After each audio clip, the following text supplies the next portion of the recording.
The people are on their phone in cars, but I'm talking about also, the commuters on bikes too. Oh, really? No, but like the line bikes, they're more dangerous than kids doing wheelies. You reckon? Yeah. Because you'll get someone who rode a bike 5 times in their life, so getting on an electric powered pedal bike and then riding through central London. Like, When you put it like that, it's it's actually obvious, isn't it? No test, just like, there you go. No, just here, jump on, no helmet, no this. I haven't rode a bike, never rode in London. Could be a tourist. Do you know what I mean? Yeah, just go.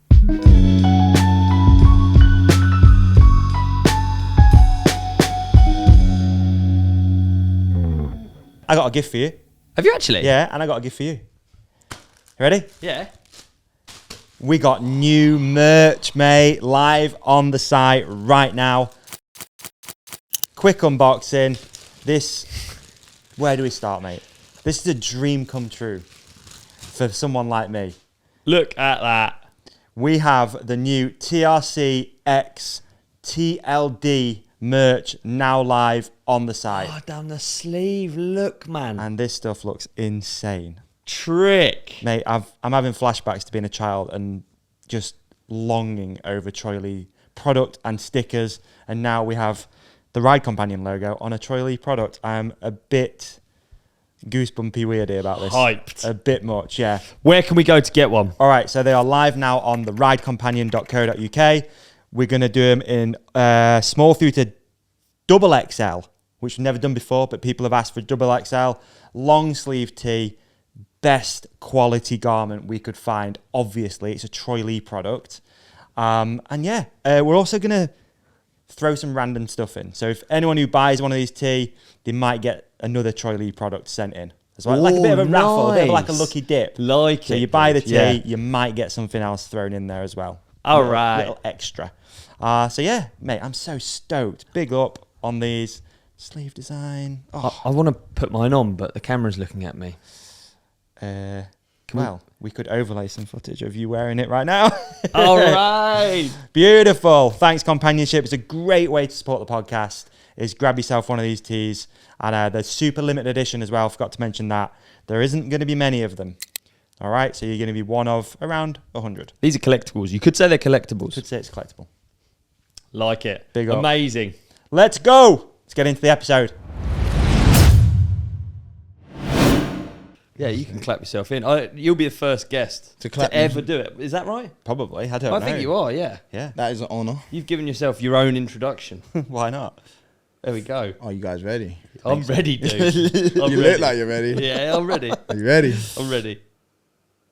Whoa! There we go. Jake100. I was trying to think of a good intro for you, and I thought the best one I could come up with was my favourite tour of London I've ever had has been with you. Let's go. That was so sick that good. day. Yeah. It was sick. It's so good, so good. So obviously, our normal listener is probably, what do you reckon, mountain bikers? Yep. Primarily mountain bikers, obviously. Yep, I'd say so. What sort of demographic are we talking? Are we talking like enduro, downhill? Don't leave know. me open for throwing people under the bus. I don't know, but I honestly don't know. Our demographic's wild sometimes. It's cool. Like, you get a lot of people listening who don't ride. Like, it's crazy. Yeah. But yeah, ultimately, we're middle-aged man. He's gone mega specific. It was like, I don't know. Yeah.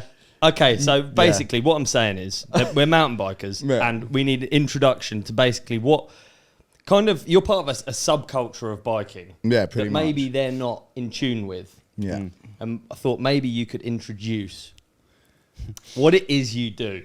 Yeah, so... You could give a good summary, dude. Like, long story short, for the past 10 years, I've been pulling wheelies on hardtail mountain bikes in the streets of London. And over those 10 years, it's gone from me and a couple friends in the local area to a huge scene that's now like a global community. So a lot of the time we ride and we're having fun. We're meeting up with people from different areas and just having a blast together. We run big events that are like big anti-knife crime ride out. So it's all about just bringing people together, having fun on the bikes and the environment that we've got on our doorstep, basically. Yeah, it's perfect summary. That's a really good summary. Yeah, it's perfectly What's the doorstep we're talking about? Obviously it's London, but whereabouts? Me, East London, but then my friends are from North, West, South. Like, we go anywhere and everywhere. Yeah. So you've got crew everywhere around London. All over the country now, but London is world. definitely the hub, the world for sure. Yeah, some of the ride outs you've done and stuff and meetups have been massive. Yeah. New York, Paris, all over the place. Yeah, like whatever country I go to, pretty much now, apart from Dubai. Yeah. Why not Dubai? Fucking why would you ride in Dubai? Just too hot. Yeah, it's too hot. The roads are so long and big. I thought you meant you'd try doing one. You get there and everyone's just like, who's this guy? But yeah, otherwise there's always just big meetups. Like it's crazy. It's crazy. That's a killer. So how did it start? When did you first see people riding on the back wheel, or what? Yeah, what was it that first got you into it? So for me, as a kid, I was playing football and BMXing. Then when I went secondary school, one of my best mates, he had a skate park round the corner from him in Leytonstone. And yeah, we'd just BMX. So I got into the tricks and that sort of stuff as a kid, like 10 to 12 years old. Had prospects as a footballer, but BMX completely wrote that career off. Kind of tore my ACL, went through years of knee recovery, 3 operations, like did it good basically. And then in that time, it was like I would see some of the older guys in my local area pulling wheelies and whatnot. And then in the rehab for my ACL, I couldn't ride a BMX because it's so small and your knee, it's too much pressure. So we had to get a hardtail to kind of put the seat up and ride. And then my love for tricks, I just started doing tricks whilst wheeling, which people hadn't really done before in a sense. Like I was looking at mountain bike tricks like one-handed sui, so drop the hand back fall, like can. So we started putting our legs over the frame whilst wheeling, or we'd look at motocross tricks. Yeah, or like you'd see... No, a lot of the tricks we was just being inspired by other sports and seeing how we could do it on a wheelie a lot of the time. And there was a few people in America, but like really when I started, there was no scene. It was just... So was it more moto culture in America? Like dirt bikes? There was the dirt bike stuff was already going on. I remember me and my friend Trey was in his little flat in Leytonstone. We'd be watching all the dirt bike videos and stuff. But yeah, we was like 11, 12 and there's no culture like that here or wasn't really a culture like that here in the UK at that point. So, yeah, we was just doing tricks and wheeling around the local area, going park to park and chilling and whatnot. So. That's cool. So really, you're right at the very start. For sure. What is now summarised as bike life? Pretty much. Yeah, and yeah, literally, it started because I just put a clip on Instagram almost 10 years ago now. Is it? Like October 2014. That I literally looked at it yesterday. Yeah, first wheelie clip was October 2014. And then around that time, there was a kid in South London, or like 2 kids in South London who was doing the same thing. Yeah. By surprise, and we've seen each other on Instagram somehow back then. There was no explore page and shit, but somehow we've clocked each other, and then we started riding, and from there it just got bigger and bigger. Wow. What was life like growing up in East London before the biking stuff and whatnot? Like I'm quite sort of naive to like growing up in a city like London and like what that'd be like as a young person. I'm the same. You've only got your experience to draw from, haven't you? And I lived in the suburbs. Ours is quite similar, I guess. Yeah. Sort of similar upbringing and stuff. So yeah, what was it like? Like, what's your family like and stuff? So for me, my parents are amazing. Yep. Great, like very supportive, very like wanted me to be on the straight and narrow, like quite, not stand, but like almost like a cereal box kind of family sort of thing. Like, supported me in pretty much everything I did. Not at the start of my wheelie journey, they weren't the happiest, but everything else, they're super supportive, the best parents. But then, being in East London, it's just like, there's so much going on all the time. I think if you're quite an outdoorsy kid, which I was, like football, once I'd lost that, it was, okay, now I'm just outdoors. And then I think growing up in East London or anywhere in London, there's so many negative influences and so many positive.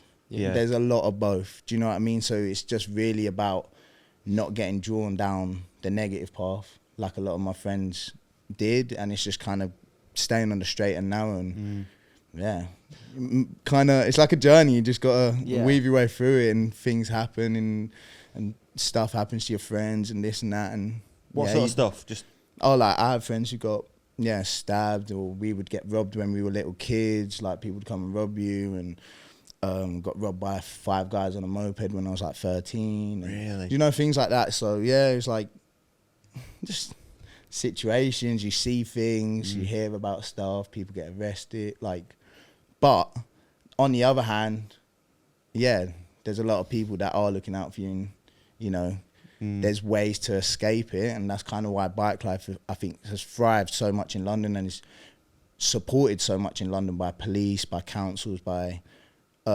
communities, because it's giving an escape for these young people, giving them a path they can ride their bike out of their local area, away from whatever's going on at home or whatever's going on with their friends and stuff. Come to central London, pull tricks, and it's a safer time and a better time, and then they learn skills like filming and social media, and it's funny, it's amazing, isn't it? Because it's the same thing you end up at. Yeah.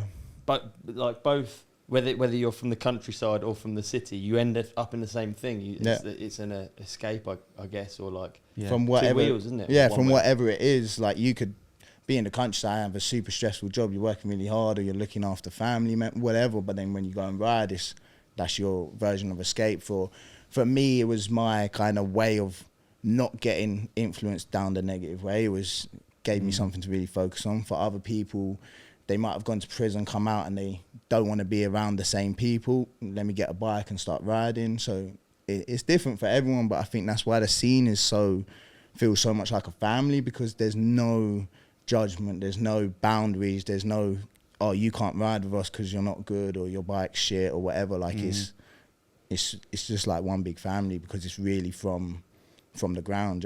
Yeah.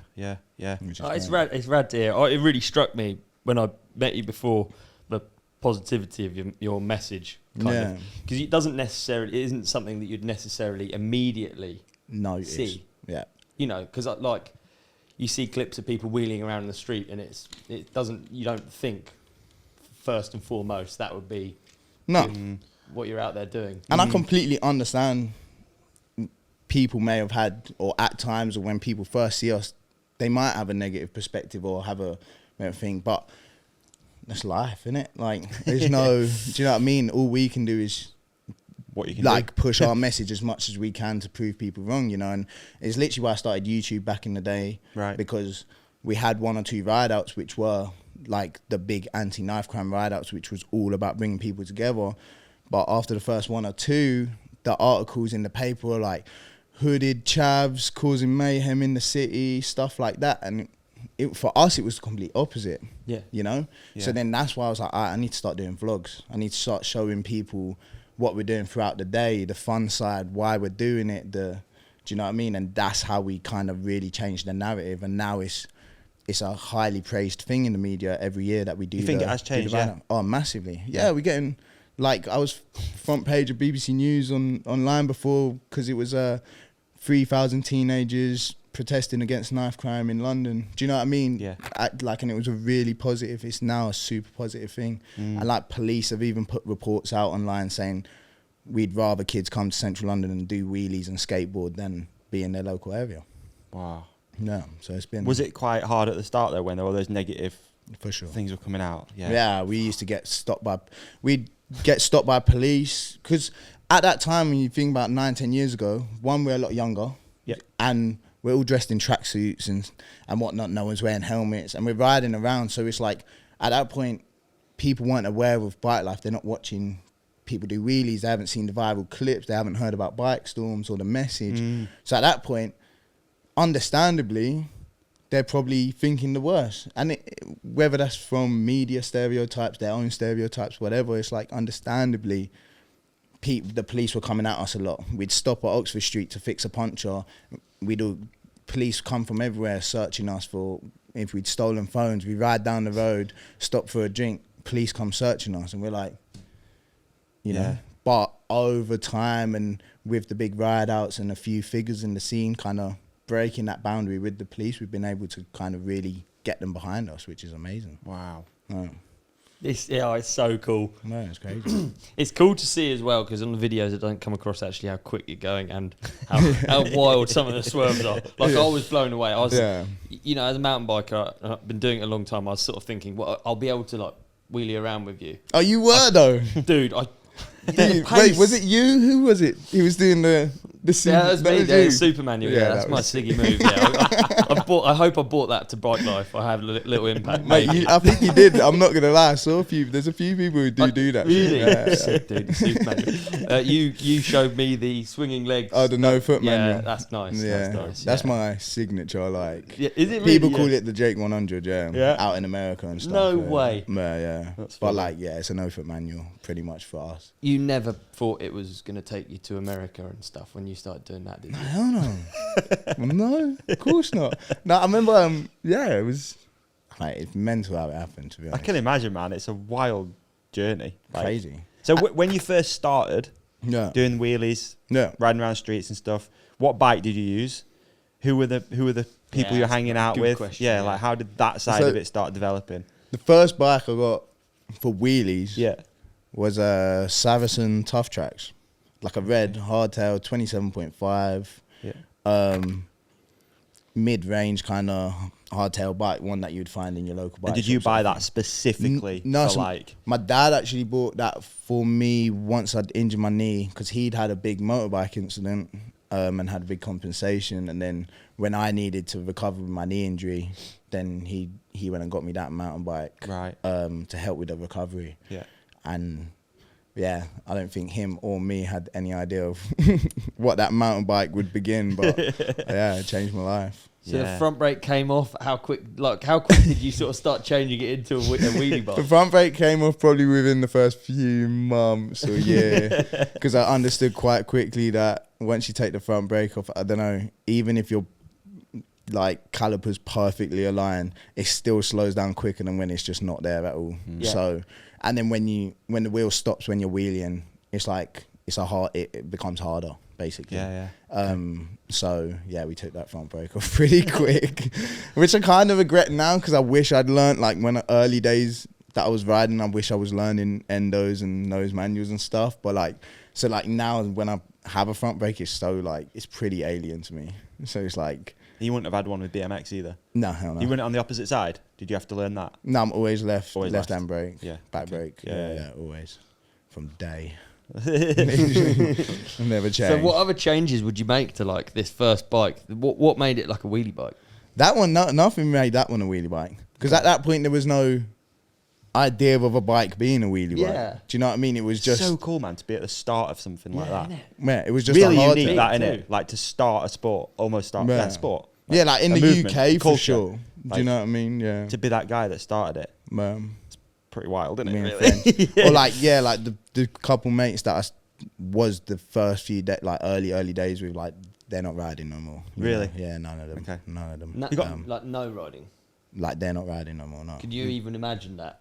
What? That they wouldn't be riding? No, no that more? you would not ride ever. No, hell no. But I'm riding until I die. Like, there's no options. Like, so yeah, like it's crazy how it's kind of Yeah.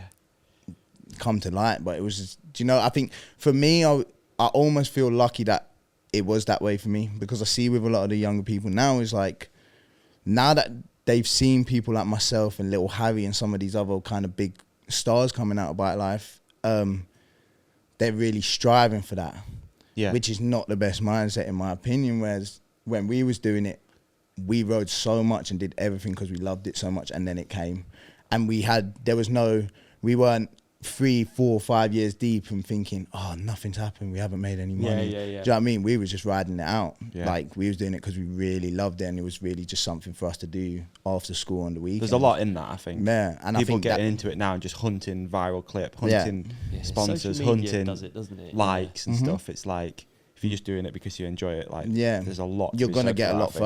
further, I believe. I agree, totally. And I think, yes, set goals. Goals are super important. But when it's like, if you've been riding for 2-3 years and you've got pretty good, but you've made no money, to have that mindset of, Yeah. oh, but these lot are doing it, and maybe they're doing better tricks or they're doing this, you know, and it's that mindset. And obviously our scene was built off of social media. And I think Right. that's why it's gotten so big so quick. Yeah. Because yeah. as soon as Instagram became a big thing, so did the culture was at the same time. Right. And that's why I think it's within 10 years, become global.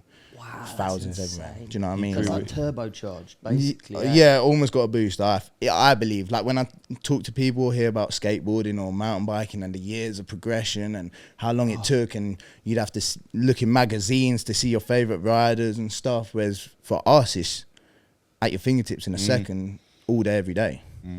And you can see stuff, you're inspired, it's easier to share clips around, kids are getting involved.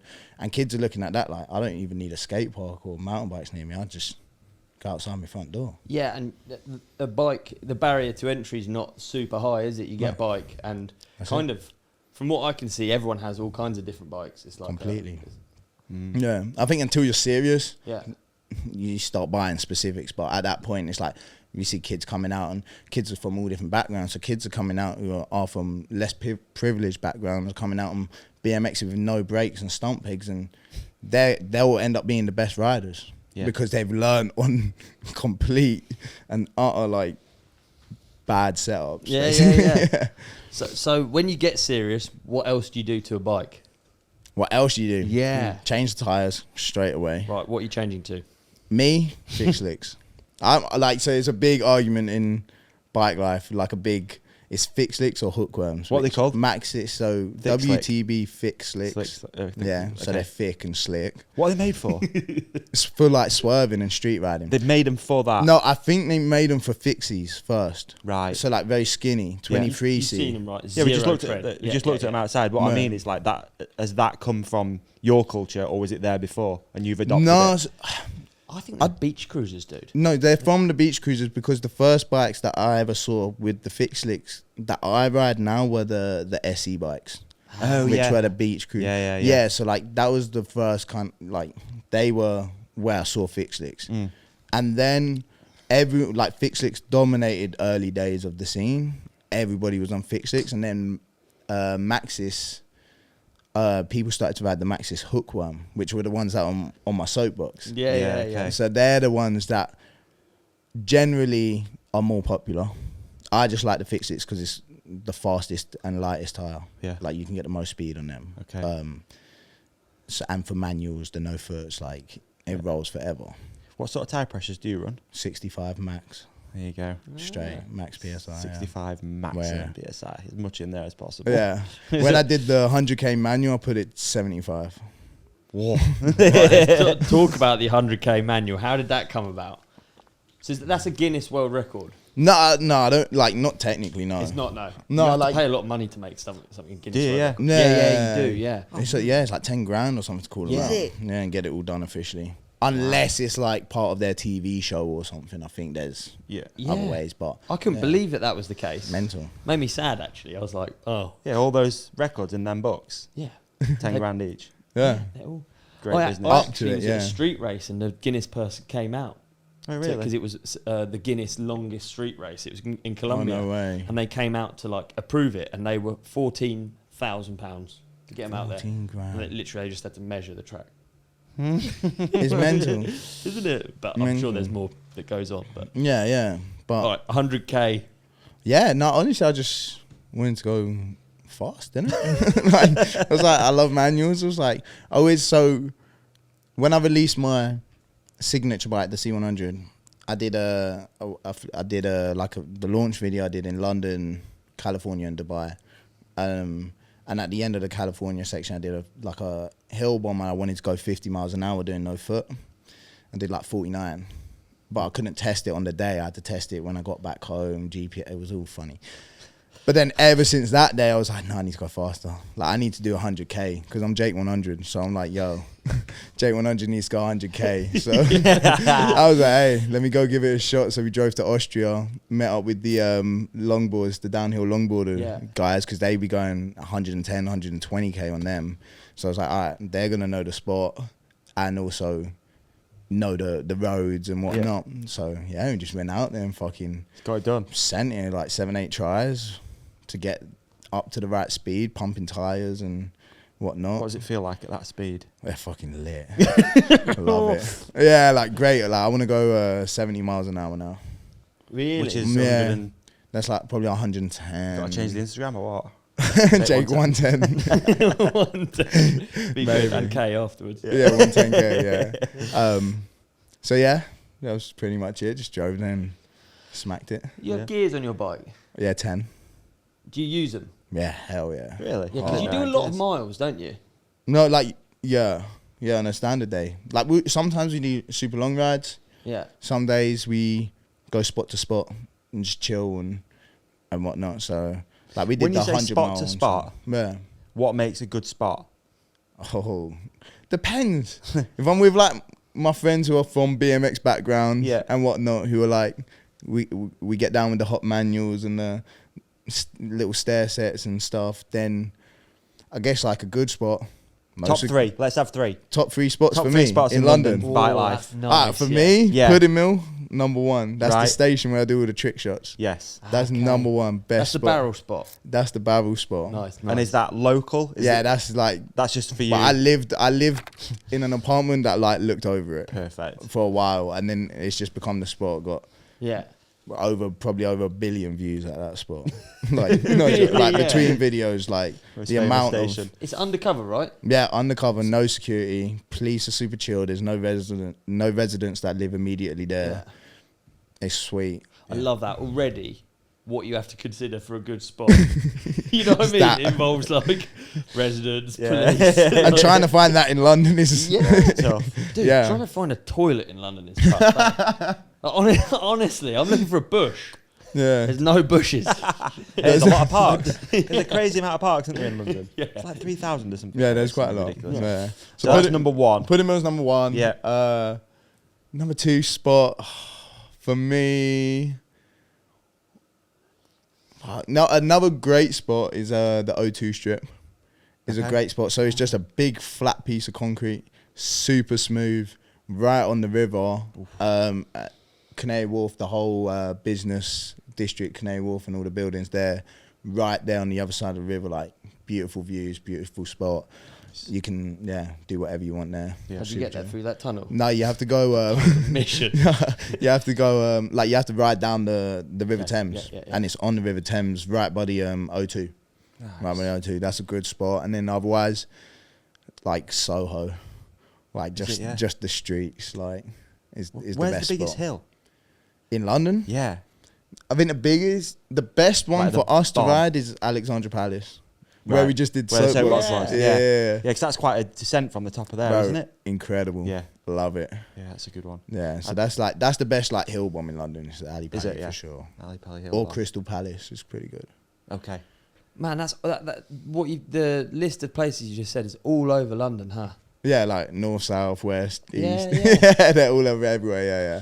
That's sick. cool. That is. Yeah, so we got Soho's just because loads of stuff's going on. Good food. good people, good interactions. You see people getting arrested, drunk people. Like, yeah, madness. Soho's a good spot for sure. Yeah, a bit of a place. Yeah, and you're looking for busy places, or it depends on the day, depends on the vibe. Yeah, that's what I'm saying. Like if it's a Friday night, let's go straight into Central where it's all going down. Yeah. Or Cruise we're like, around. or on a Friday night, we might just 20, 30 of us go down to the Pudding Mill, down to the station, bring the speakers out, and we're there until 2, 3 in the morning, just sessioning and doing tricks. Whatever. I said this yesterday to Ollie. We bombed a hill yesterday just on the way yeah. back from a ride. There's nothing better. As a biker, yeah, you can ride all these trails and loam tracks and corners, jumps, but sometimes just cruising down a hill, doing a manual is the best thing. Because I think it's So simple. you get the kind of serotonin of the speed 100%. and the freedom, Best. but then also without having to focus too much. Like it's still almost relaxing as well because you're just no effort. And I think for me, it's like as a kid, that was the thing. Just go ride your bike, just bomb hills. That's what it used to be for me when I was young. Yeah. It's ultimate freedom. Just like, I'm just cruising down hills. Yeah, Get to my house, I've got so the choice of a trail or of going down the hill, and quite often I just go down the road. I've just finished the ride and I'm like, I'm done. going down the road on my back wheel. Yeah. It is the best. Like really quite often actually. You're right. And when the sun's out, it's decent, isn't it? The best. Yeah, the best. So you've mentioned your underground spot. Is it good that it's undercover? Yeah. Because you have to do so many tries at those. Because Yeah, it blows my mind. The barrel, for instance, the barrel video. Like, talk us through the barrel video. The barrel video. Yeah, so obviously in lockdown me and my friend B-Rad,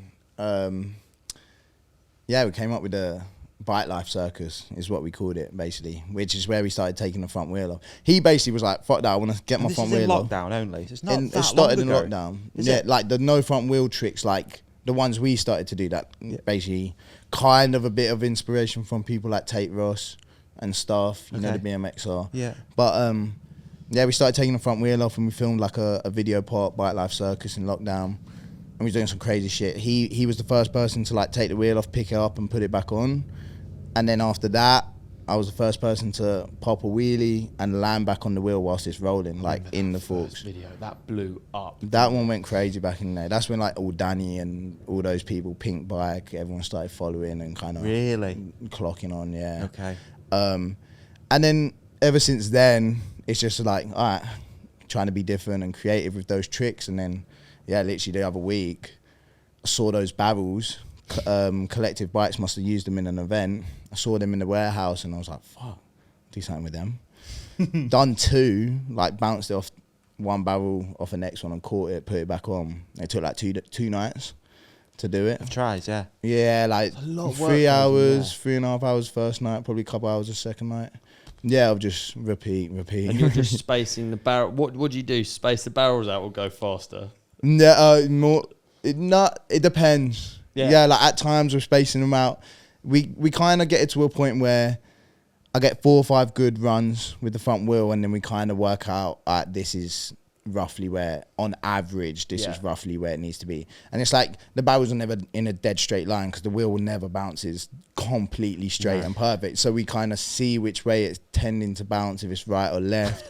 That could be to do with wind or my wheel being buckled or some shit. Do you know what I mean? So we just get the average over some good ones where I go at the same speed, and then we just go for it. So and just keep going. To our audio listeners, you pull a wheelie, the front wheel comes off. Yeah. You're wheeling. The front wheel hits a scaffolding block. You know the ones from the fences? Yeah. Yeah, hits one of them. Okay, so that gets it airborne. Yeah, I've got that hidden at the spot in the corner. It's always there.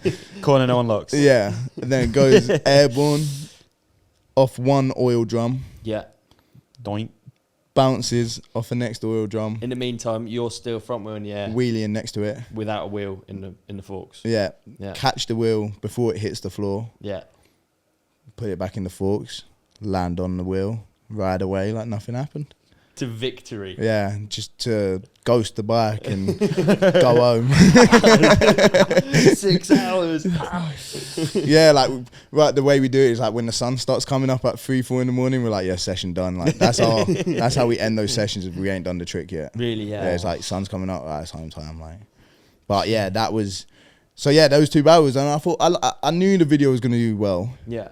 Because all the videos that the front wheel comes off in the first second or 2 do well, because I think it's the most easily understandable trick that will impress pretty much anyone whether they ride or not. Yeah. So I knew it was going to kind of do well. All those videos get a few mil every time that I post those.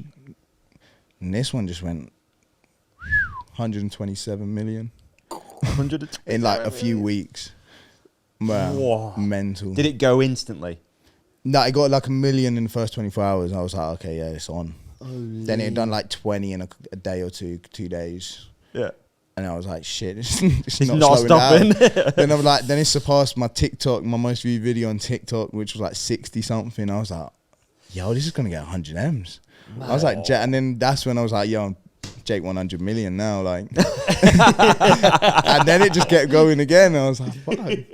Yeah, crazy. So sick. Dude, I think it's such an interesting journey. And these clips are a big part of it. But after the break, I want to talk to you about what happens, how you actually made it into actually your job. Yeah. After the break. That'd be interesting. Yeah. Companionship. Are you looking to take ownership of your health?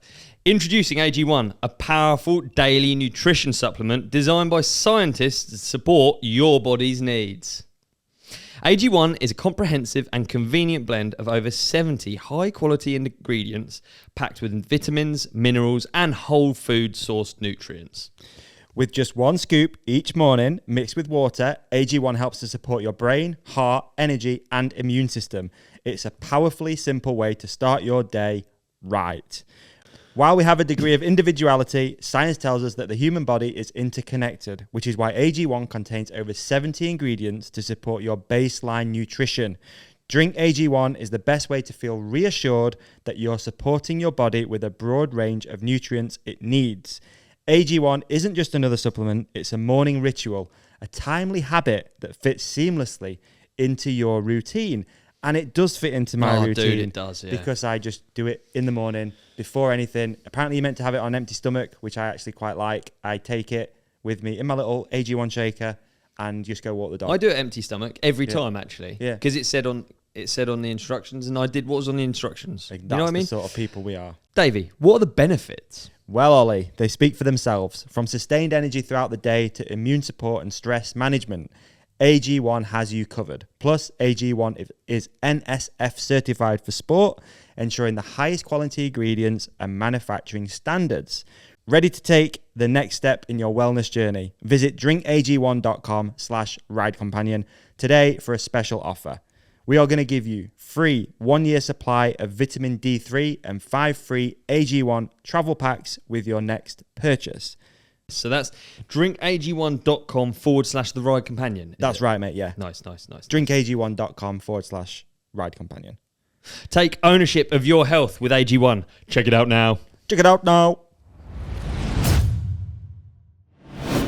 We're going back in. You ready? You had the sponsor break. Yeah, that was an ad break. That was an ad break. I don't know what it was, but I'm pretty sure it's pretty good. Yeah. I'm like 90% sure it's really good. It has to have been a good one if it's on my episode. Like Exactly. Yeah. 100%. So before we went, we were talking about what happens when you get millions and millions of views, how it becomes eventually kind of a job, right? Yeah. Can I unpack that again real quick? Please, Sorry. do better than me. No. Don't do that to me. Well, initially you spoke about 2014, first time you posted Bike Life. Yeah. Well, a wheelie thing. So video, go all the way back to then. Like, what was social media for you? What were you using it for? Was it just... And were you Jake100 back then? I was J100 then. J100. What does it mean?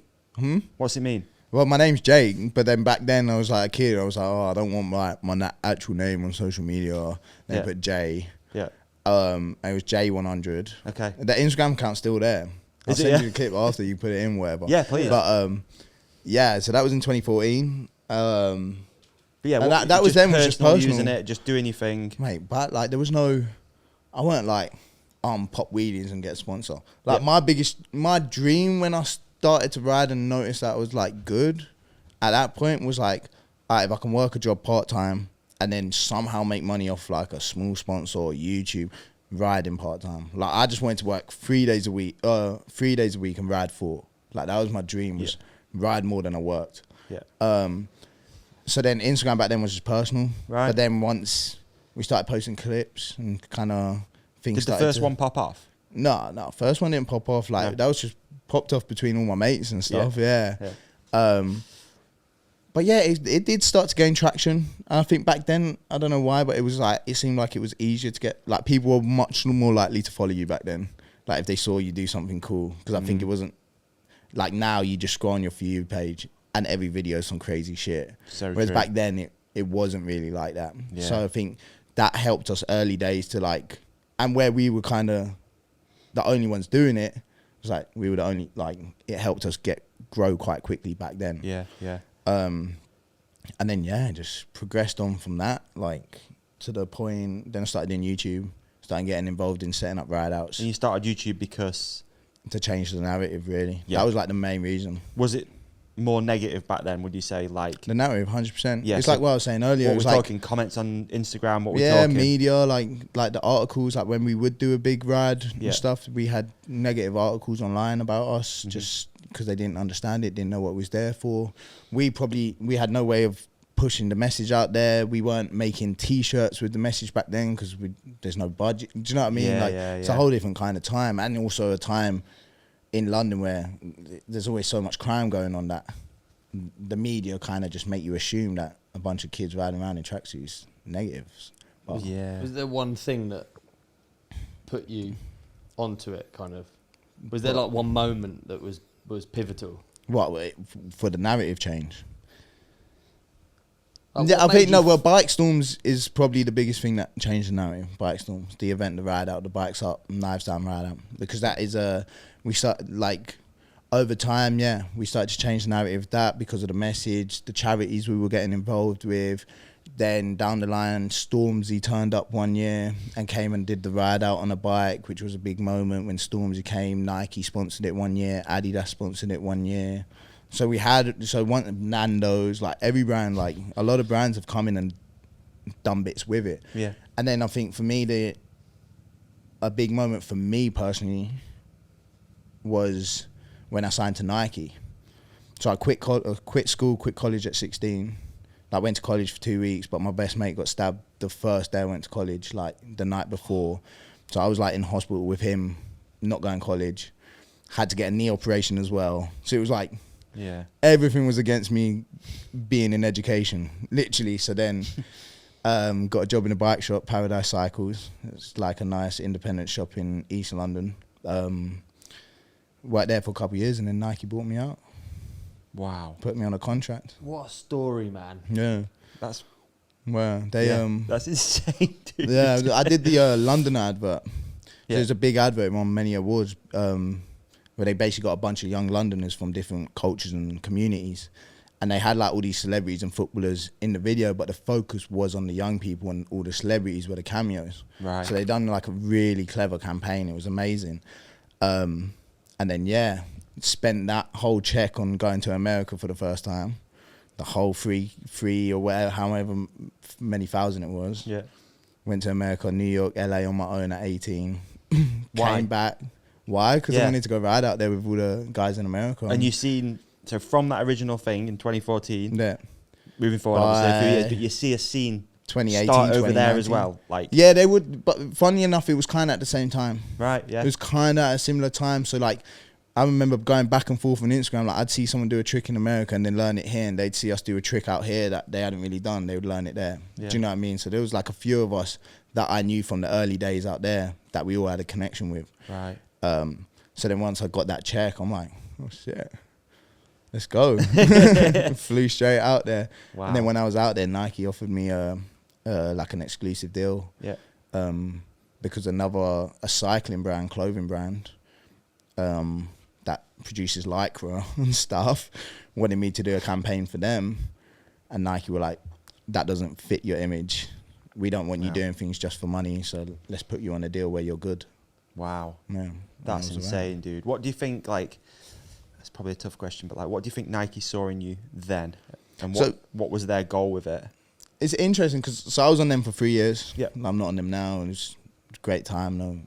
No bad blood or anything at all.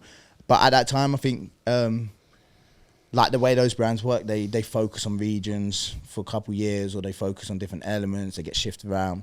And at that point, it was a very big focus on London and youth culture, which is why they did that massive advert focusing on all the young people from different sports. So that was the big focus then for the next 3-4 years. And then I guess I was a figure in London that had a following and a community around me that is the perfect audience and demographic for Nike. Yeah. A bunch of young, mainly male people who wear Nike, who ride in it, who are in London, who are putting up clips on Instagram. So it was more of being like an ambassador for them. Like, it wasn't like I was an athlete for Nike. I wasn't a straight athlete and treated like an athlete, because there's still, to this day, there's not really any professional competitions for us.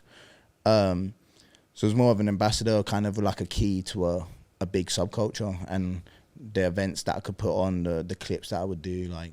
Well, you're the dream, aren't you, for them? If you think that they're like a big corporation's terrified. Yeah. Like, how do they get involved in a good way? Yeah. So like a person like you is so perfect for it. Man, I was shocked though. I would never expected it, because at that point I'd never wore a helmet.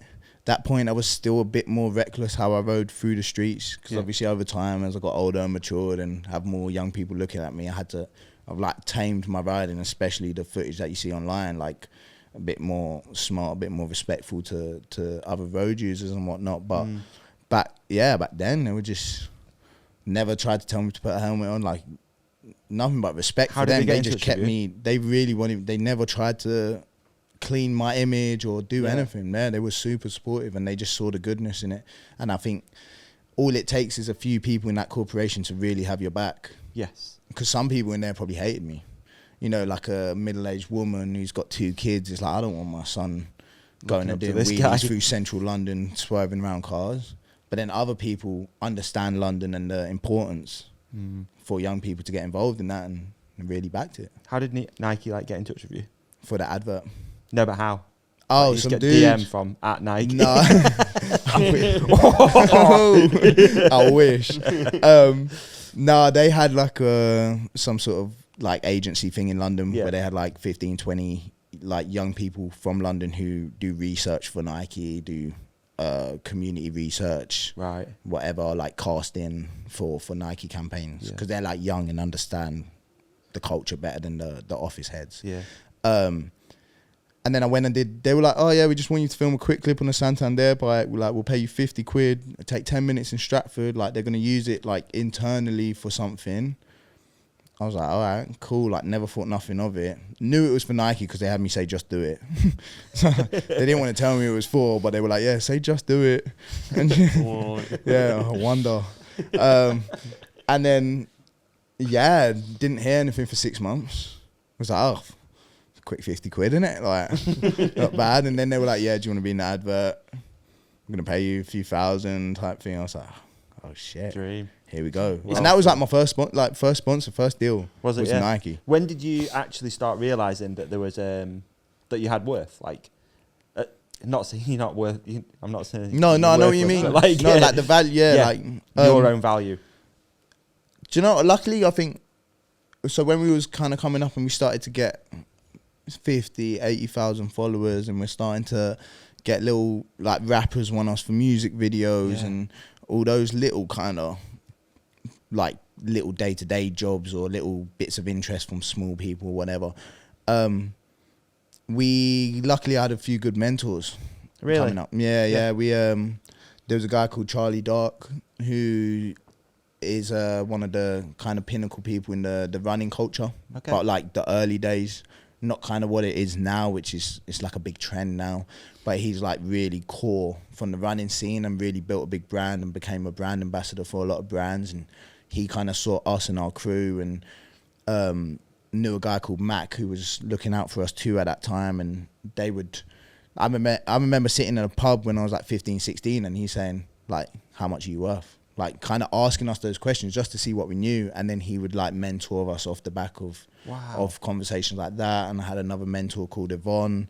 She was amazing, taught me about building decks and kind of stuff, how to talk to brands and what they might be looking for. Had me doing bits of, you know, like kind of British Library and sitting in the library with her and learning bits from her. And she was amazing too. So like, honestly, like for me, I was just lucky enough to like meet a lot of people and also have the open mindset to learn from a lot of people too. Yeah. So that's well cool, man. And I guess people wouldn't know about that either. They wouldn't even guess that about you actually trying to figure all that side of it out. Anyway, you know? That side's so far from what it is, isn't it?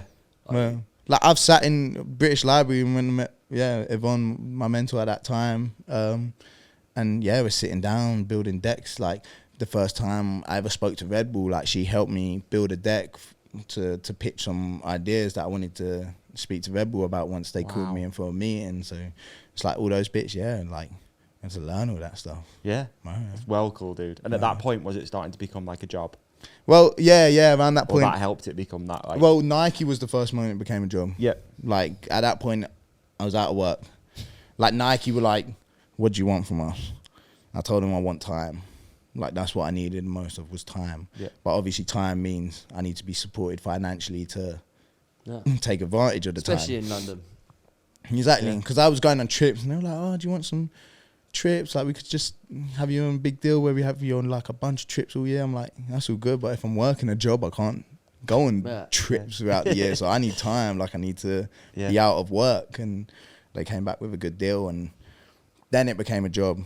Right. Because then I was doing photo shoots for Nike for Foot Asylum and JD and their partner things, and I'm turning up to Nike events, and that kind of really professionalize my brand and also my image to also the wider community or London itself. Because now London are seeing wheelie people on the side of Nike Town in Oxford big Street. Things, doesn't it? Big things for 100%. And for because now it's scene support as well, the community, like the young people looking up to you. The belief like, now. Holy, like he's doing it. Yeah. Like there's a way to make it in a sense. Like and then to have that on an advert and all over all the Nike stores in every foot asylum, you got my signature bike in the windows of the shops, like that will change the perspective a lot and make people kind of respect it a lot more. What do your parents think? At the start?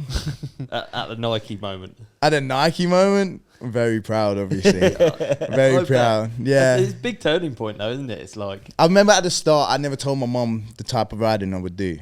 Like it was, I'll go out on my mountain bike ride. She knew I was going to go meet up with friends, but she didn't know I was posting clips on Instagram. Yeah, swerving across the road, riding on the wrong side, like dodging cars. And I think when I remember the day when she saw, like my cousin must have been like, I must have told my mum I was revising at home or something. And then my cousin's like with my mum at like a festival or something. She's like, oh, look what Jake's doing to my mum. And I just posted a clip like swerving down the street. I remember my mum was not the best pleased with that. But then as time went on, I think she also saw what it did for me. Yeah. I think to this day, she said getting a job in a bike shop and leaving school was the best thing I ever did. Better than the Nike deal, better than anything, was getting a job in a bike shop and getting out of education early. But yeah, I guess the bike shop turned me around a lot, because before that I was getting in bits of trouble and dabbling with the negative influences and the wrong path in London. And once I got the job and started doing wheelies, my whole life changed around. It's a lot more positive. Do you know what I mean? So, and then the Nike deal comes around, she's just mind blown. Like, still to this day, she's probably like, what the fuck? Like, how? Yeah. Do you know what I mean? Yeah. But all my family is just like, but even me, like, even sitting here, I'll be pinching myself like, it's kind of mad. What I think's so good is you've done such a good thing with it. Like, if you imagine when you started being able to look up to someone, you had no one. Yeah. So you didn't have to do the right thing. You didn't have to be positive. You didn't have to have a message. The message didn't have to be. No. You could have continued along. You could have continued wheeling and not given this amazing positive message and been a role model. And undoubtedly then probably you wouldn't have had the success that you have had. No way. No, definitely not. But for me, it was like, even the message was so natural for me, because it's like literally my two best friends been stabbed. Yeah. My other best friend growing up, his older brother was murdered. Like it was something, and even for me with the parents I've got and the kind of home situation I had, that was still so close to me. Yeah. Like, so, like, my three best friends, like, literally out of the four of us, it was like all three of them were victims in a way of knife crime. So it was like, that message is so natural. But then anyone you talk to in London, no matter their background or whether you think they're involved in this or that or whatever, it's like, everyone's aware, like, everyone knows it's on everyone's doorstep. Like, so, yeah, the message is... When did you start? Sorry, go on. Well, I get the message. What's the problem? How do you, like, obviously you're just spreading a positive message, and like, is there like a way? What was it that you saw that needed to be changed? Well, obviously for us, we just saw that riding bikes was bringing people together, no matter what background or what area they're from, no matter what they look like, no matter how much money they come from, no matter what school they go. And the funny thing is, growing up, pretty much every other sport you get into, you're always competing against another school, or your football team's competing against the other area, and it's like it's always a competition against other people. Like, it's always competition based pretty much, apart from things like skateboarding, BMX. But even then, that's not that accessible. It's not that popular in London, or like it was maybe 15, 20 years ago. Yeah. So I think the bikes just... Mate, I was going... You think I'd ever gone and just chilled in South London, like, without a bike? No, but I'd ride in there, chilling with my mates. We'd ride around, and then I think, we just saw how it was literally bringing all these different types of characters together. Yeah. Just through, and like you say, when they're doing that, they're not doing something else. Exactly. And then now it's got to the point that I know so many people in London and all these little coffee shops and got so many contacts and people are aware of us that now we're like, we're helping kids get jobs. And it was like, I think last year we got like 5 or 6 young people into jobs into like coffee shops and bike shops and stuff. So and it's like now the community, it's like, when did you start putting these together? Like when did you take what you were doing, the riding and stuff? When did you first like go, I tell you what, I'll use this thing that I'm doing and we'll spread a message? I think it was when me and Mac set up Bikestormz. Right. I think that was like before that. Obviously, we knew, but within us, we knew how positive it was, but we never thought or figured out a way to spread the message, I guess, or whatnot. But then Bikestormz, once we set that up, Bikes Up Knives Down was the message from that moment onwards, and that stuck with those ride outs, and we've had it on the t-shirts every year and whatnot. So that's kind of really those moments. And we have riders and we've lost riders over the years. So then that day now becomes a day where the whole scene takes a minute or two silence at the start. Like, it's super respectful and a big thing that. So how big was the first Bikestormz? 200 people. 200 people. 300 people, yeah. Right, and then you do it annually? Right, we've had annually. Right before COVID, there was one. I think the police said 6,000 to 8,000 riders.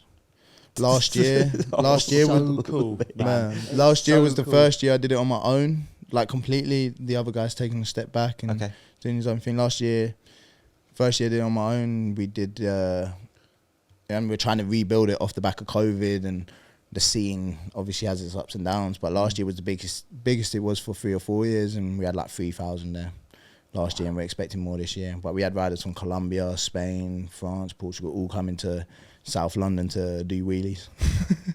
Wow. So what is the event? If you could give us an elevator pitch of what it actually is. It's the best fucking bike event in the UK. That's what it is. So it's probably one of the biggest. It's up there with like biggest, probably biggest ride, like that, up there with the big ride outs. But it's a day where we all come together for the message Bikes Up Knives Down. We meet up in the morning in Southwark Park. We have music. We had the Red Bull truck there last year with the pull-up bars, which were made out of melted knives that were confiscated from the streets and stuff. So we had that there with Red Bull. We had music. We have local food people. We have lots of stuff to give away in the morning. We've got a few bike shops doing free repairs for everyone. I'm trying to get a barber there this year to give people trims. So it's just like a little kind of festival vibe.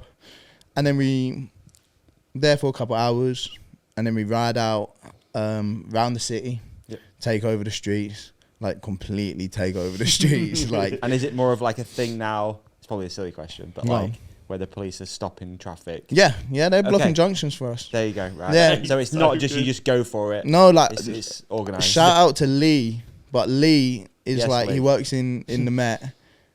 Top geezer, like top geezer. Like literally, I was on the phone to him yesterday. Like we chat and stuff. He's super cool. Like big, like if it wasn't for him, it'd be very difficult to pull off Bikestormz. Really? Because he's helping with the conversations with the council, and then also he's dealing with the police. So I'll work with him, and we'll work out how many police we want on the ride, because we don't want the police to take away from the ride. Yeah. We want the ride to still feel organic, still feel like the young people have control and power and whatnot in the city for that day, and to really make a statement.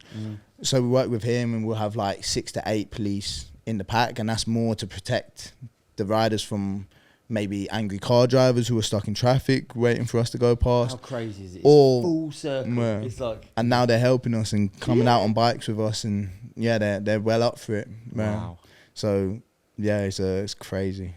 And I guess also obviously for them the net positive is that you're changing the perception of the police. Yeah. So that's obviously a massive bonus as well to the whole thing, isn't it? Yeah, and it shows that the police are there for it, and then can interact with these kids, and all the kids know Lee, and that he's the man, and and obviously the relationship between young people and the police in London is a very rocky relationship. So like big up Lee, he's the man for sure. Like, that's cool, man. So you've got an event coming up? Yeah, 17th of August. You guys make sure you're there. Yeah, we'll be there. I'm keen. You should come down and settle up like a little marquee with microphones and get like 1 minute interviews with the kids and stuff. You'll get the funniest thing. It'll be so jokes or something like that. Yeah. So this is the next one is 17th August. 17th of August. And what I do, like anyone that comes down or anyone that's kind of got their own thing going on, it's like, yeah, we just want them to do something fun. Like I was talking to Instagram, I want them to come down with a marquee and teach kids tips about Instagram, because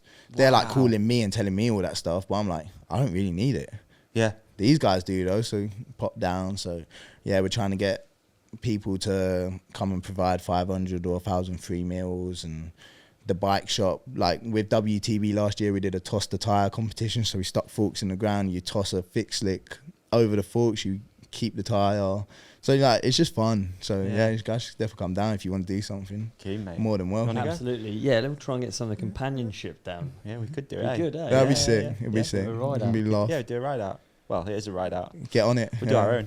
We've got a load more questions. Yeah, we've got loads more questions, but we're going to get to them after the break. Oh, finally, we get to my favourite ad. I think it is probably my favourite because it's the easiest one. yeah, this one's easy, dude. If you've not got one of these and you're a mountain biker, then what are you? What are you, dude? Yeah. You're probably not cleaning your bike. No, You're certainly not. I didn't clean my bike before I got one. I'm also quite guilty of it. I mean, I didn't even have an outside tap before I got a you WORX not? Hydra Shot. That's right. We're talking about the WORX Hydra Shot. Yes. I use it every single ride. Yep. Same, mate. I'm with you almost every single ride. I'm going to say almost because that's the sort of guy I am. But I do try, and I still Freestyle. keep my bikes in the house. So I do have to make sure she's clean because she comes in the house, you know? Yeah, there you go. But it is so easy because you've got the power share system. Yep. Obviously, that's the battery that comes out of, personally, my leaf blower, my impact driver, my chainsaw. Okay. I can carry on. Should I I carry can on? carry on too. Please, We're go doing on, house go on. renovations at the moment, as you know, and I've got a few WORX tools in there. So I've been using a grinder, strimmer, done the garden recently. Nice. Impact driver. Impact got one of driver's those. lovely, yeah. The tire inflator. Oh, I need to get one of them, That's man. really sick. Hoover. The Hoover's brilliant. I And use all the of Hoover. it I use works the off Hoover a one lot. battery. It does. It's a dream. How good is that? Yeah, right. really So clever. there's the difference between when I first cleaned my bike with a Hydra Shot. We're on to the 56 bar version, aren't we? Yeah, we are, mate. They've added some extra power. I've But got it's to not say, too much power. No, Which is nice. it's absolutely perfect. This perfect. sounds like just something that you say in the adverts, and I bear in mind this is the adverts, but it is absolutely the perfect amount of pressure for a bike. Totally. Don't blow out your bearings. Not going to you blow don't. out your bearings, exactly. Right, shall I read some information about it? Yeah, please. Okay, so unlike conventional pressure washers with bulky body unit, mains connection, and garden hose attached to the tap, the new WORX Nitro High Flow Hydra Shot, so that's the difference. It's the WORX Nitro High Flow Hydra Shot, runs on batteries. It draws water from any source. So you can do it from a river in Wales when you're after the bike park. You can do it from wherever. Yep. You can do it. Bucket, pools, Bottle. lakes, even seawater. Bath. It's ideal for cleaning around the house and patio. Yep. I mean, we're talking about bikes. I did just auto cue that and just read what it said. But it's, again, it doesn't have to be used for your bikes. You're That's right. the cool thing. We use it around the house and outside absolutely. the house, you know? And I do regularly. Yes. Equipped with WORX built brushless motor 2.0, this high pressure washer delivers excellent performance on powerful cleaning with a 220 litres an hour flow rate. That's a lot. She's flowing. She's flowing. Designed compact and portable at only 1.5 kilograms. You can take anywhere you need. It's got a 5-in-1 nozzle, actually also very useful. Yes. Sometimes you want it on the pinpoint. Exactly. Clean the patio or something like that. Sometimes you want it a little bit wider. Maybe you're watering the Exactly. flower beds or something like that. Absolutely. This goes through all the other applications. But we know already them, dude. that. We can already move on. We know that. them. We And if you know don't that. know them, head to uk.works.com. Yeah. And if you enter the code The Ride Companion, Yeah. Is that you're gonna caps? it to is. ask. It is caps. It's all caps, just the Ride Companion. Yeah, just The Ride Companion. That's going to knock you 10% off. Amazing. That's just on uk.works.com. know what? Let's do 15% off. Are you that powerful? Yeah, we'll speak to them. You're a podcast Yeah, well, let's master. just do If it for you 2 weeks. 15% off. 2 weeks, 15% off. 2 weeks, 15% off. uk.works.com with the code The Ride Companion, all capitals. And it's across the whole range except the robot lawnmower. But everything else. So you could build out your garage a that's little really bit, man. good, Get yourself a Hydra Shot, get yourself a drill, grinder, strimmer, all kinds of things. Sometimes when I feel lost in life, I actually just go on the WORX website because I can't believe they've got that many products. And So many. If I'm struggling for jobs to do, I'll go on the WORX website and it will actually lead me to the light. I'll find a job to do. They've got so many tools. It's insane. Tool for everything. Get yourself to uk.works.com with the code TheRideCompanion for 15% off for 2 weeks. I can't believe Davey's doing this, but he's doing it. He's pulling the trigger. Yep. Not literally, because we don't want to get the studio wet. Thanks, WORX. Thanks, WORX. Right, we're back in. I want to hear some stories from the streets. What's the craziest thing you regularly see in London? You were just off air. You were just talking about people on their phones in cars, right? People are on their phone in cars, but I'm talking about also the commuters on bikes too. Oh really? No, but like the line bikes, they're more dangerous than kids doing wheelies. You reckon? Yeah. Because you'll get someone who rode a bike 5 times in their life, so getting on an electric powered pedal bike and then riding through central London. Like, when you put it like that, it's it's actually obvious, isn't it? No test, just like, there you go. No, just here, jump on, no helmet, no this. I haven't rode a bike, never rode in London. Could be a tourist. Do you know what I mean? Yeah, just go ahead. So, or like, so I think that's always my kind of defense when people kind of come at me like, yo, it's so dangerous. How can you encourage kids and stuff? It's like, I completely get it. You got to understand everyone's perspective to be able to prove them wrong in a sense. So it's like, I completely understand it, but look at it this way and you might see it in another way. Do you know what I mean? So, and that's the way I kind of explain, like, some dude who's pissed off, he's got so much going on, he's been at work all day, he's trying to get home quick.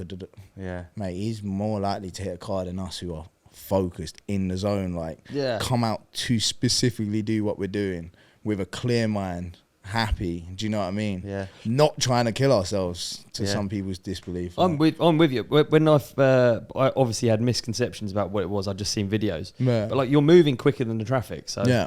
So the traffic is, if you when you're on a bike, the traffic is at standstill. So it's actually, what you're doing is really controlled. And like, obviously you can't see what decision someone's going to make. Of course not. But you must be pretty good at seeing it now. Yeah, now, but I think people don't understand.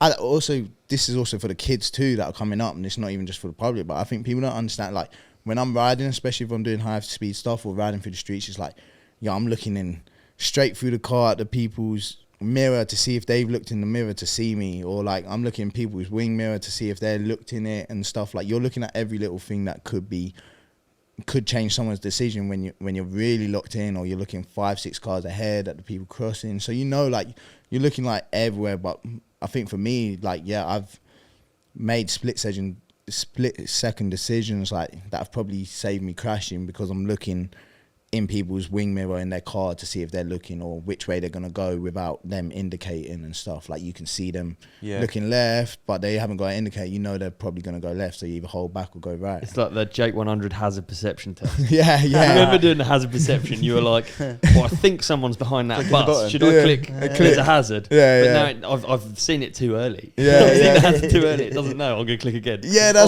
was like me. That was like me. I'm like, I know there's one from all the way over there, and that little pixel over there, I saw you.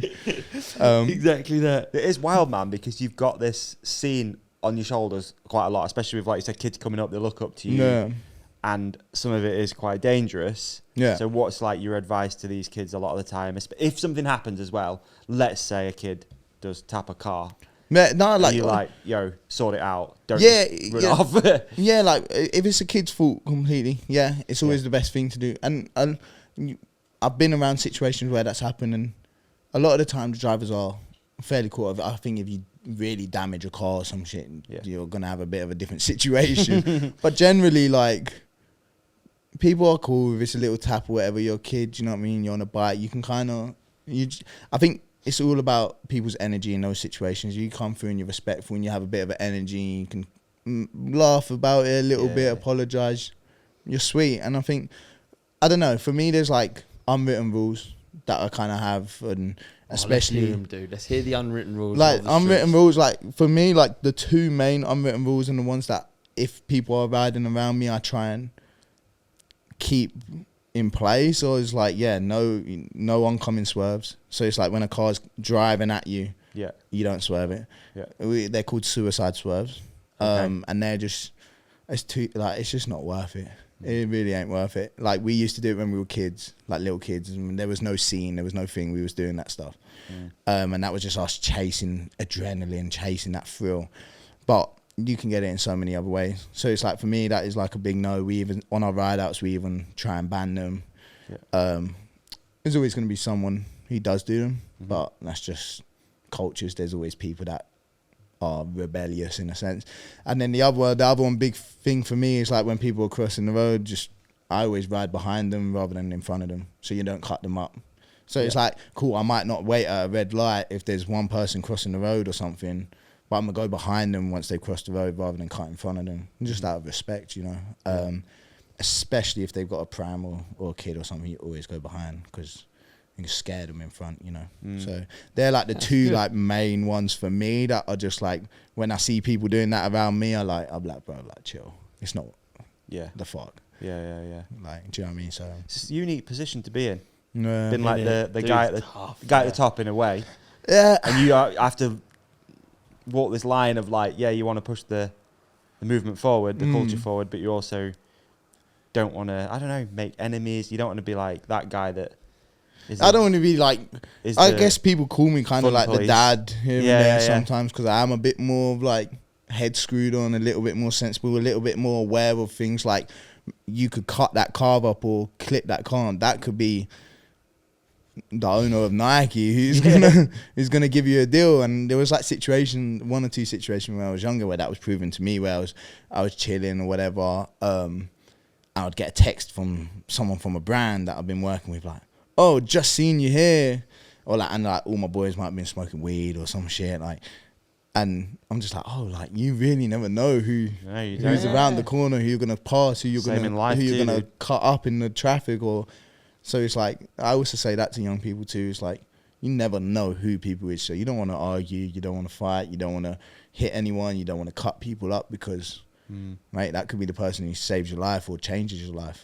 What, like, for you, what is I'm not putting my feet up and get roasted. What is the what is the future of the culture and the movement? Like, I noticed recently you went to Masters of Dirt.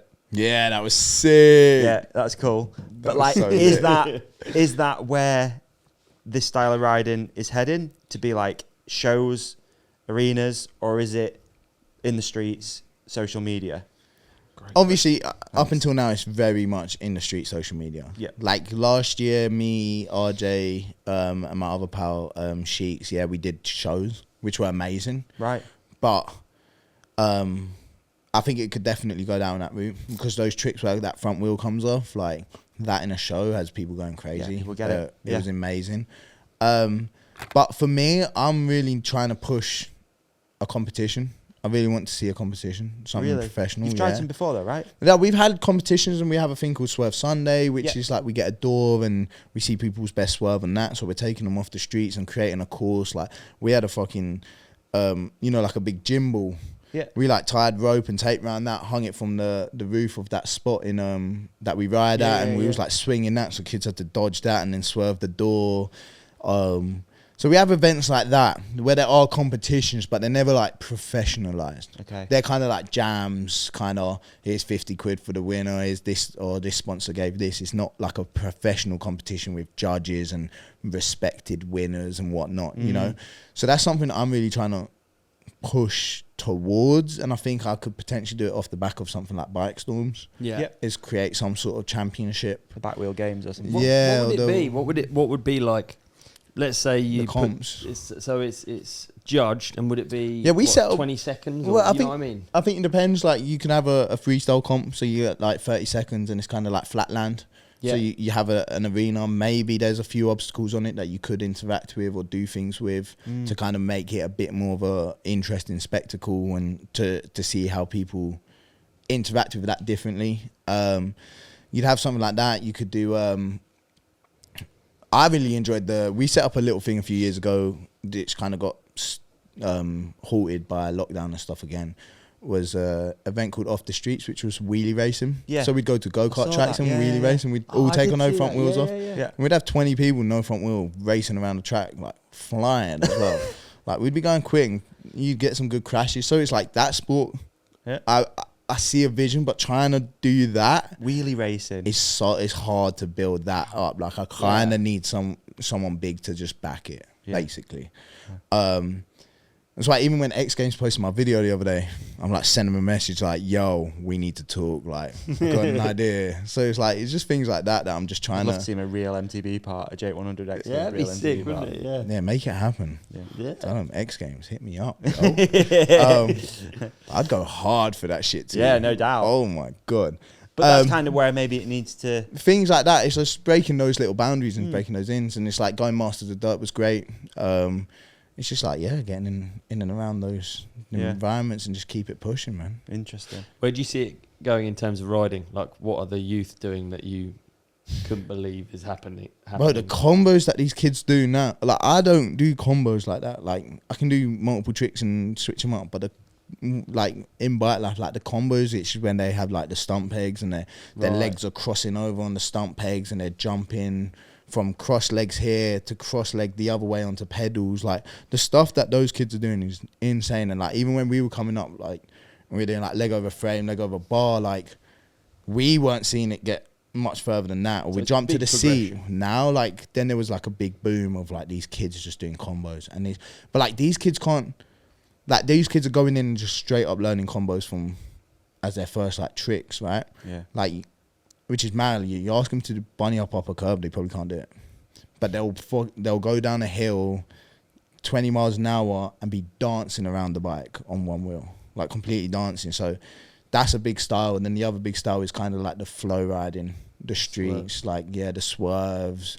Finding like different lines on the streets, different gaps. Like you see the poles where they're quite thin. It's like wheeling, swerving, squeezing through that gap. I can't swerve, man. I can't swerve. I want to swerve. You change your tyres. You reckon? Yeah, it will help a lot. Well, like it will help a lot. What is it? The rounded tyre? No, yeah, because your knobs, like the knobbly bits. Yeah. The tread. The knobs. The tread. I didn't know this. I've been trying. No, but like you got to imagine if you're on the treads and then you swerve, there's just like a straight lip off them. Yeah, it makes so it's going to be hard. Whereas a fixed slick. Huh? Have you tried Jake100 swerve? Yeah. Don't work, does it? Yeah. We're going to have a go in a bit on it on his bike, I reckon. Yeah, we should. Yeah. Well, but obviously on a fixed lick, you can just move around it. Yeah. It's like a supermoto tire, like a race tire, like Yeah, that's cool. So, but yeah, the progression where I see it going is just like faster tricks, harder tricks. For me, more crazy circus tricks because they're like the social media favorites. Yeah. And then for me, I just want to see competitions, man. Comps, because I think once comps come in, more sponsors will come into the culture.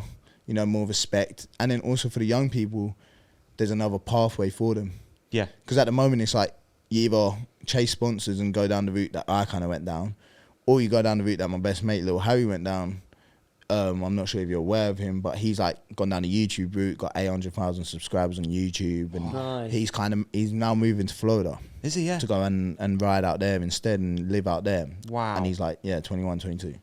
Wow. So it's like they're the kind of two routes, and we're kind of like the two people who've kind of got the furthest in the UK. But once you have competitions, now there's kids who are striving to be the best and only the best. And I think that's amazing too. Yeah. Because it gives them something to train for and to work for. And if it brings more sponsors in, there's more kids making it, there's more opportunity for cameramen. And do you know what I mean? It just helps the whole kind of community. What's been your journey of mountain biking? It's been slow and steady. Slow and steady, yeah. Okay. I'm trying to be the snail in this race, you know. I remember I first got a mountain bike when I was a lot younger. Right. Probably when I was like late teens. Yeah. Got a mountain bike. I was like, yeah, give it a shot. Started like getting into it a bit. We had the closest jumps to me there was like some hidden jumps in Enfield behind the hospital, Chase Farm. Right. Have you been? No, I don't think so. Sick. They built some mega jumps. They had a river gap there and everything. Like real hidden spot though. Like kind of like London mountain bikers. Oh wow. There's not many, but like ones who live nearby. Yeah, it was a cool spot. It's kind of run down now. After like 4 or 5 sessions there, snapped my collarbone. Sold the bike. Said fuck it, man. I said park this idea. And it was like in a week or two after, I like missed out on like 2 or 3 like of like my biggest opportunities to that date. Okay. Like, as soon as I snap my collarbone, it's like, yo, the next week, yo, I want you to come and do this thing, and next week, yo, we got this job for you. I couldn't do them, and then I was like, yeah, fuck this. It's just hurt me, and I'm lost the opportunity. So I was like, alright, cool. I need to just focus on what my career, like what I'm really trying to chase career-wise. Like mountain biking isn't. Yeah. Like I'm gonna get back on it, and what if I break my leg, and it's just gonna hold me back too much. Yeah. Which was sad because I loved it, but also just had to kind of be a bit smart, and take my actual riding more serious and not risk it too much. Yeah. What interests you in mountain biking? What aspect of mountain biking? Honestly, I think if I was to work towards doing a race or something one day, it'd be like an enduro. Yeah. Because it's like not too much about the jumps, more about the speed and dodging trees. And I think that would be the element I would take from my But I think that's the element that I would pick up, or I have even when I do mountain bike on occasion now, is like I'm quite fast on the downhill bit and dodging trees and getting over the roots, but jumps are just not my forte yet. No. Okay. I was pooped after a day riding with you. Like you do some miles, man. Yeah. You do some miles around the city. I never really thought that. I didn't think of like bike life being something that you'd get like big endurance. But how many miles do you cover in a day? I remember back then you told me like every single day you were doing a wild figure. Yeah, on an average day you're probably pushing 30, 40 miles. I mean, it's not like nothing, 20 to 40, I'd say, because from where I lived into the centre would be 4 or 5 miles, 3-4 miles, whatever, and then you're riding around the whole centre 2-3 times a day. Then you might ride to North London for dinner and then ride from North London back to your house. Doing like sprints and like wheelies. Races and just. I want to see you hit up like. You're an Action Bronson fan. It rings a bell. What? He's an actor, no? Rapper. But he like goes around food spots. Yeah. And I just love to see you do just like like the young lad who did like Chicken Shop. Yeah. Do you know the funny thing? We almost thought about that. You so sick. Like the munchie spot. Yeah. The munchie. Yeah. Like Bikes and Munchies or something like. That'd be the bagel spot. Well cool. Yeah, the bagel spot. Classic. I remember. I've been there since. Yeah. Have you? You'll know the spots, man. Oh yeah. Oh, I'm a foodie as well. Like exactly. I love my food. So. You'd like Action Bronson stuff, dude. He Right, travels the world going like nicest places, but like a lot of them are in London. Oh no way. These like cool little bakeries and stuff like that, and then the journey in between. Like, check it out. Yeah, I always thought it'd be a perfect TikTok series, but I've just never. I just can't be an influence like that. I can't get my head around the whole like things. More influencery side of things. Like, it's hard. Yeah. Should we hit some listener questions and then let's do it? Ooh. Yeah. I got Toby the dude has asked, should I buy you a wrench to tighten your front wheel? Helpful question from Toby. Oh, great question. Luckily I got a quick release. But maybe I just need some more muscles, but yeah. Right, we got Hayden Sullivan Westons asked, how do you even realise that you can do that stuff? What's like the creative process? Well, like I'm guessing he's talking about the circus trick. Now, honestly, it started in lockdown with just nothing to do. Leaving my house at like 10 o'clock because back then you were only allowed out half an hour and this and that. We'd just leave at like 10 p.m. and be out the whole night.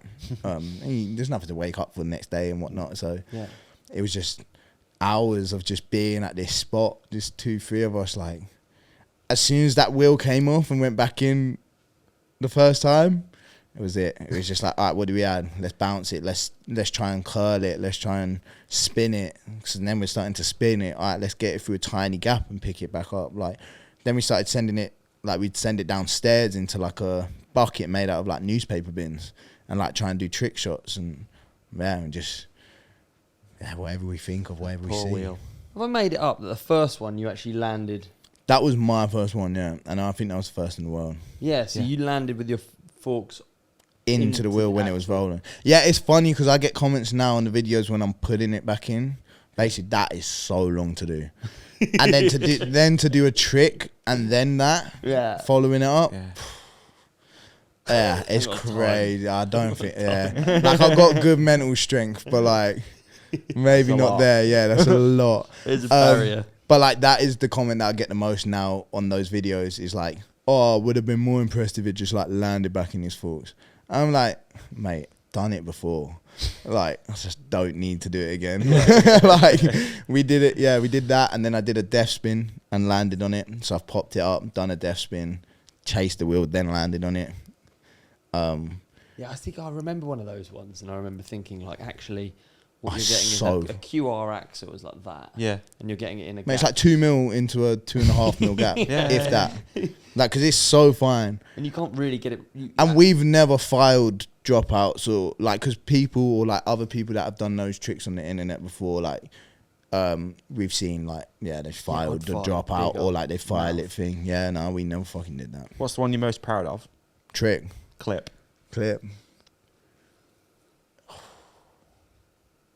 Damn. It's a big question.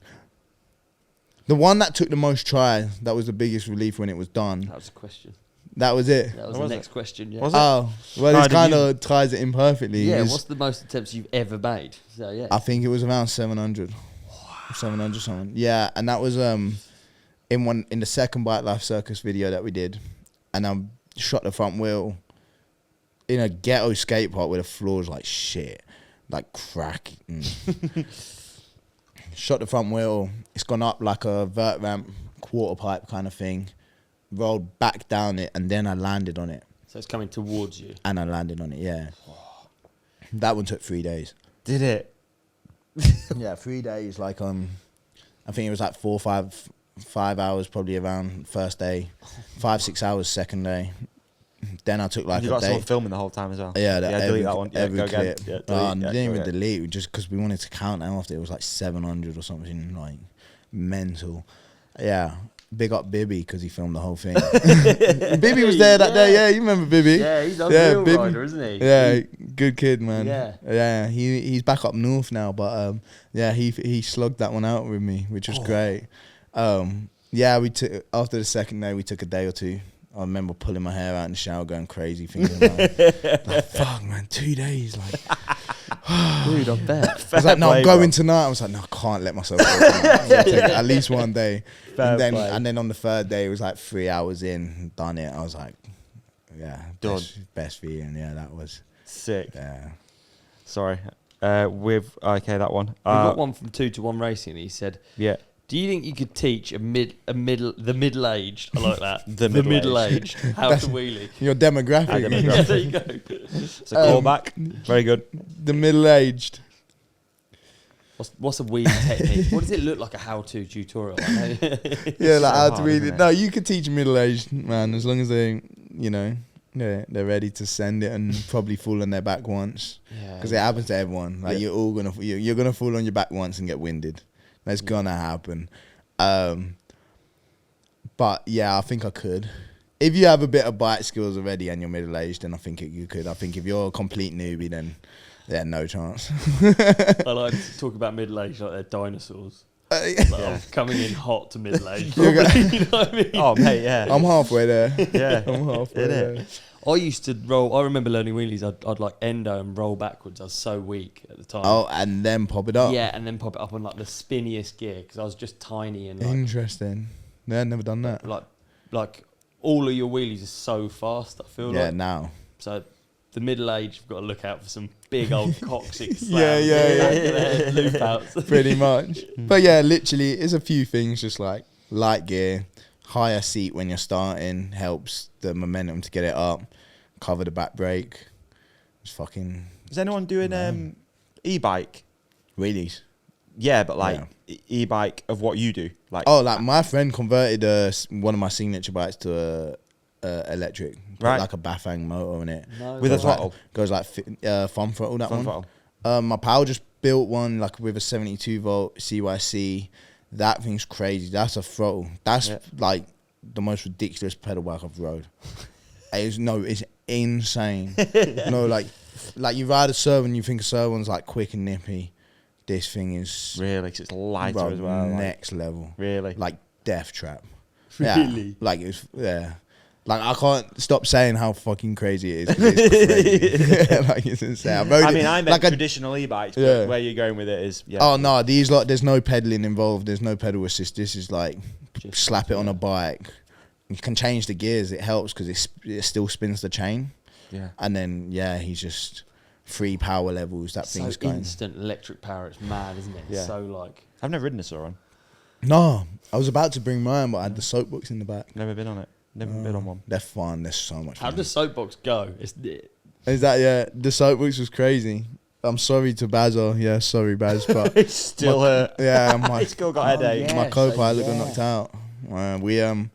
We got down the course. Yeah. Lit. What Jono did you do Jones. for your thing at I the start? have beef with Jono now. Right. Never met him, but we got a problem. Right. What's the problem? Gave me a 9 out of 10 for my performance, and I was doing tricks on a bike. I was like, "You're the one person who should have given me a 10." You should Fair. have been the 10. Should have. I The watched him. people He was next to him getting a gave lot me a of 10. beef. He was getting boozed. Yeah. Jono Was he? On top of a double-decker bus, he's getting London booing him. He was. Yeah, he played a Fuck character though. He He did did. play He a bit did of a play- character. yeah, I he give got it to nasty him. Nick He or played something. 9. He was giving everyone a 9. Really? Like, no one got a 10. Like, everyone, all the 3 other judges were like 10, 10, 10. He was like, John was there like with a 9. He was holding him back. Yeah. And then when he finally gave a 10, the whole hill went crazy. Yeah, that is What funny. was your Yeah. performance at the start then? You Oh used the mate, bike? I wheelied up to the thing with no front wheel, done like a death spin around my soapbox, and then my pal Baz, my co-pilot, came on a 36-inch unicycle, rode up to it on that, and then we jumped on our little bus, just fucking sent it. Yeah, Sick. got down there, You had no practice. no, like we pushed it down a flat hill. Yeah. In Wales, like once it finished built, we pushed it down the hill. It was like sweet, put it in the back of the van. It was like cool, let's go for off. it. Yeah, we're on now. So got to the hill. Yeah, I was like, damn, it's pretty gnarly when you see the course. Like you see it on videos and then you see it in real life and you're like, yeah, it's pretty gnarly to be fair. And then got down to the bottom. It's like held it up. I'm so pumped. I'm like, nah. There's been so much. We've done it all in 3 weeks, the whole build and everything. Got to the bottom. I'm like, no. I started trying to bounce it into a manual. So you see, as I come over the line, I've like bounced up the front end like into a manual. Forgot about braking before the hay bales. Baz was like screaming, brake, brake, brake. As I'm like bouncing this manual across the line, and then boom, straight into the hay bale, went flying. Baz either passed out before he went flying or like hit his head and got knocked out. That's a protective measure. He's like, Yeah. he No, failed. but we think so because he had a major head injury like 2 years ago. Like it was bad. Yeah, like a real Jeez. bad in a car crash. Like got hit off his bike. Like real bad. Recovered well. Like he's like just one of these kind of nutty white guys. Like with a mullet. You know, if they got a mullet, they're mad. So like he's So people say that sometimes you might, like if you're about to go into a big crash, like people who have had big head injuries before sometimes pass out before the incident because your body shuts down because they don't want to go through it again. So there's a chance he did that, or he just smacked his head and just. So he's was out clean. for a bit. Yeah, he's alright. He went to hospital and got discharged and stuff. He should be sweet, but Get well soon, Baz. yeah, big up Baz, man. Yeah, Yeah, nice one, Baz. Savage. He was just sat in the back, like, oh my! I would have been so scared to be in the back of me. He's just shouting, Yeah, brag, and I'm there like, yeah, wheeling. But hey, it's too good. You on for it for next year as well, then? Yeah. like, I'd so be up for it, but like, Baz might not. it was it took a lot more work. It was so much work to go into it than I thought it would be. Yeah. Like so much time. Obviously, where we was building it between London and Wales, there was a lot of travelling. So it was like, yeah, it took my brain away from everything it needed to be focusing on. So if I haven't got too much going on next year, then yeah. If I do, then I'll give it a pass. But I'm trying to get them to let me wheelie down the course. That'd be good. They almost let me this year, but hopefully next year. Okay. Man. That'd be cool. Like a course preview. That'd be good. Swerving past all the obstacles. Yeah. It'd be sick. That'd be cool. Be sick. That's been a blast. Oh, Yeah. the best. Thank you for coming, man. Big thanks. I Appreciate appreciate it. you. It's been an honour. Big fan. Love the positivity. Yeah. Yeah, hell yeah. Positive messages. You do what you do really well. And Thank I'm you. hyped for you. So do you guys. Hell yeah. Yeah. Thanks, Jake. No worries. Yeah. Well, thanks for listening as well. I'm watching. And watching, of course. If you don't Watch as already, well. Jake100 on Instabanger. Hell yeah. Jake100 on YouTube as well. YouTube, Jake100 on Snapchat, YouTube. TikTok, Dude. the streets. Easy, yeah. Grinder. Anyway. And we'll be at the event, which is August 17th. August 17th. Bikestormz. Yeah, and it's it's going to be amazing. and it is in. South London. Is there a Bermondsey. website? Instagram, Bikestormz London. All info Bikestormz there, London. or on my Instagram, you'll see everything on there We'll too. put links in the show description so people can find it. But we'll be there, I reckon. Yeah, we'll be there. Peace and love. We'll come do some wheelies. Peace and love, like and subscribe. So, Mate, what an episode. Brilliant. I thought you were really great, Davey. Mate, and I thought you were even better. Thanks, dude. Better Thanks, than dude. normal. Oh, cheers. Hey, how about we tell our lovely podcast community to hit subscribe here. Yeah, Click on the video on Olly's face. that's right. Click on the video on my face. Yeah. And follow us at The Ride Companion on Instagram. They can like and comment as well. Please do. I'm going to try and get this energy and I'm going to bring it into next week. Let's fast forward to next week's episode. Done.